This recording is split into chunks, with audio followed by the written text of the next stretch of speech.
സൗദിയുടെ വികസന ട്രാക്കിൽ വൻ കുതിപ്പായി മാറാൻ പോകുന്ന റിയാദ് മെട്രോ സൗദി രാജാവ് ഉദ്ഘാടനം ചെയ്തതോടുകൂടി ഇനി മുതൽ ഡിസംബർ 1 മുതൽ മെട്രോയുടെ സർവീസുകൾ ആരംഭിക്കുകയാണ്. തലസ്ഥാന നഗരിയുടെ ഉൾപ്രദേശങ്ങളുമായി ബന്ധിപ്പിക്കുന്ന റിയാദ് മെട്രോ നഗര ഗതാഗതത്തിന്റെ ബാക്ക് ബോൺ ആയിട്ട് മാറുമെന്ന് തന്നെയാണ് പ്രതീക്ഷിക്കുന്നത്. 4 റിയാലാണ് ഏറ്റവും കുറഞ്ഞ ടിക്കറ്റ് നിരക്ക് വരുന്നത്. ഏകദേശം 11.5 ലക്ഷം ആളുകൾക്ക് യാത്ര ചെയ്യാൻ ഒരു ദിവസം സാധിക്കുമെന്നാണ് പ്രതീക്ഷിക്കുന്നത്.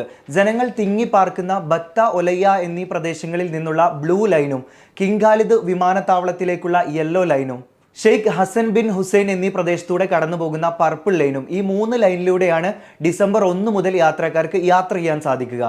ഇനി 2024 ഡിസംബർ 15-ന് റെഡ് ഗ്രീൻ ലൈനുകളും 2025 ജനുവരി 5-ന് ഓറഞ്ച് ലൈനും കൂടി പ്രവർത്തനം ആരംഭിക്കും. ആകെ മൊത്തം 84 മെട്രോ സ്റ്റേഷനുകളാണ് ഈ ഒരു സർക്കിളിൽ വരുന്നത്.